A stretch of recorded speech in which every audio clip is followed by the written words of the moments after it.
आंबर season जीवा पूर्वर ए रेसिपीटी को थरे निश्चय बनातु। एते बढ़िया लगे जे आपण जदि थरे चाखिबे ना आंब सरीला पर्यंत बारंबार बनेबे एते बढ़िया लगिबो।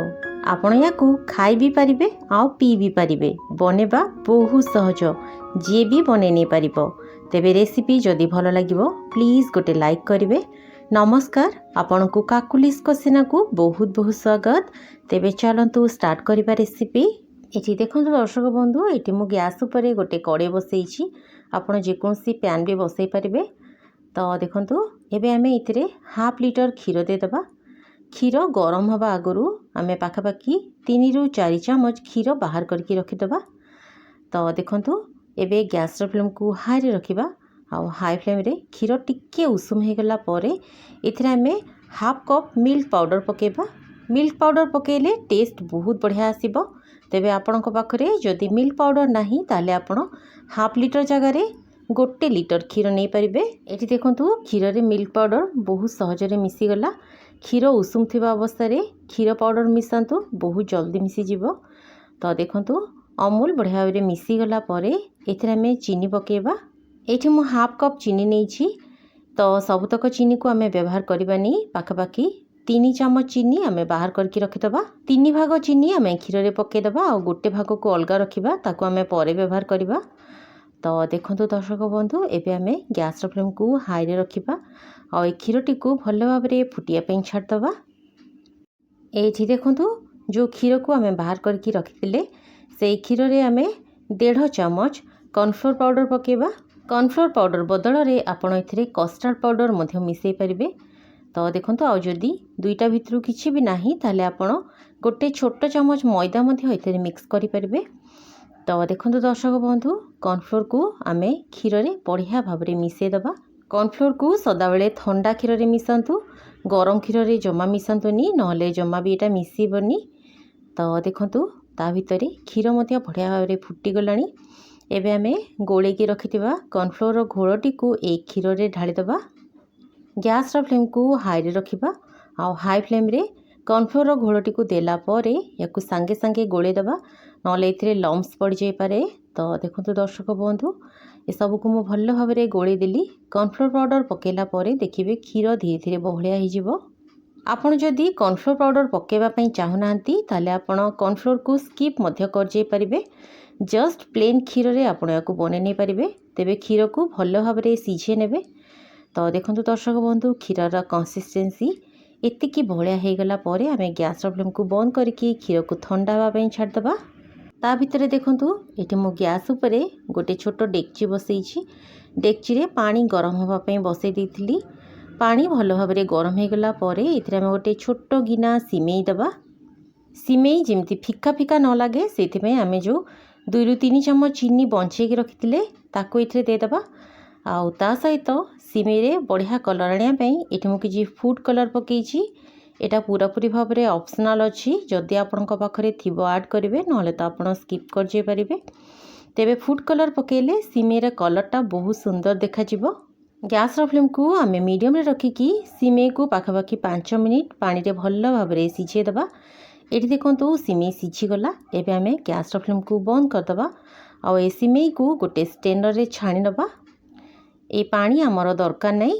सिमेई रे जेतिकी मीठा पशिबार थिला सेतिकी मीठा एथिरे पशिगला। तो देखंतु दर्शक बंधु, सिमेई को गोटे स्ट्रेनर रे छाणी देली। एबे आमे ए सिमेई उपरे किछि ठंडा पानी ढाल दबा, जेमिति कि सिमेईटा जमा न बांधिबो। ठंडा पानी दे देले सिमेईटा पूरा खोला खोला रहिबो। तो देखंतु एबे आमे याकू साइड रे रखि दबा। एठी देखंतु मु गोटे पाचिला आंब नेछि।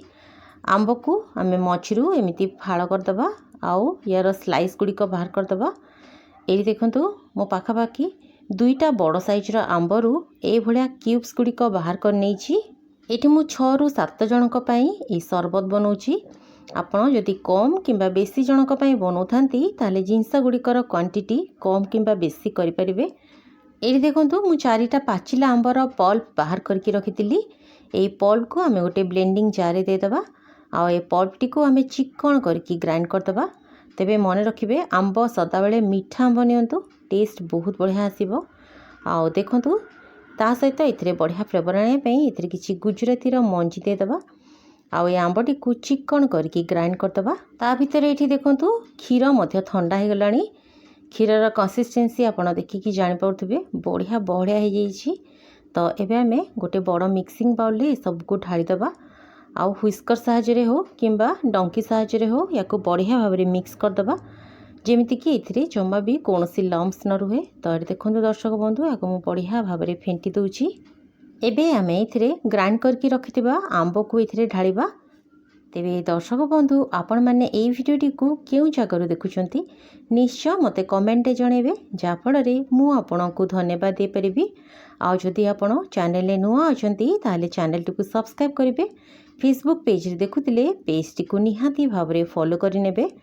तो देखंतु दर्शक बंधु ए सब को मु भल्ल भाव रे मिक्स कर देली। जेहेतु एटा बहुत बहलिया लागुछि तो सेति पई इथिरे मु अल्प टिके पानी ऐड कली। ब्लेंडिंग जार रे जहाँ भी किछि आंबर रस लागितिला ताकू धोईकी मु एथिरे दे देइछि। तो देखंतु गोटे हुइस्कर रे याको मु बढ़िया भाव रे मिक्स कर दउछि। आपण यार कंसिस्टेंसी को आपणकर पसंद अनुसार पतला किंबा मोटा रखि परिबे। जदि दरकार हुए आपण एथिरे पानी ऐड करि परिबे किंबा ठंडा ठंडा क्षीर मध्य ऐड करि परिबे। तो देखंतु दर्शक बंधु एबे आमे जो सिमेई को सिझेक रखितिले से सिमेई रु एथिरे पकेबा। सिमेईर कलर देखंतु केते सुंदर देखा जाउछि। तो देखंतु सिमेई पकेला परे एथिरे आमे किछि बेसिल सीड्स पकेबा। ए बेसिल सीड्स को आपण बहुत सहज रे मार्केट रे पाई जिवे। तो देखंतु याको मु पाखापाखी 10 रु 15 मिनिट आगु पानी रे बतुरेई रखितिली। एटा बहुत शीघ्र पानी रे बतुरी जाए। ए बेसिल सीड्स रु आमे एथिरे 5 रु 6 चमच पकेबा। ए बेसिल सीड्स टी पेट बहुत बढ़िया ठंडा रखे आ खरा दिन पई एटा बेस्ट। तो देखंतु एबे जो आंबर क्यूब्स गुडी को आमे काटी के रखितिले ताको एथिरे ऐड करिबा। तो देखंतु दर्शक बंधु एबे आमे ए सब को बढ़िया भाव में मिक्स करदबा। तेबे आगरु मु कहिछि आपण यार कंसिस्टेंसी को आपणकर पसंद अनुसार पतला किंबा मोटा रखि परिबे। तो देखंतु दर्शक बंधु सब को मु बढ़िया भाव में मिक्स कर देली। एटा बढ़िया भाव में मिक्स हो गला। एबे आमे याको फ्रिज रखि दबा। पूरा चिल्ड हो गला परे याको आमे सर्व करिया। खाया पे बहुत बढ़िया लागिवो। आंबर ए सीजन सरीबा पूर्वरु आपण ए रेसिपीटी को निश्चय बनातु। खाଇବା ପାଇଁ बहुत बढ़िया लागिवो। यार टेस्ट पूरा पूरी फालुदा परिका। आपण याकू मैंगो फालुदा मध्य कहि परिबे। तो देखंतु ग्लास रे सर्व कर देला परे मु या ऊपरे किछि मैंगोर क्यूब्स गुड़िक देइछि आ ता सहित बढ़िया देखा जिबा पई दीटी चेरी दे देइछि। तेबे ए पर्यंत जदि रेसिपीटी आपनकु भलो लागिला प्लीज लाइक करिवे। रहिली धन्यवाद।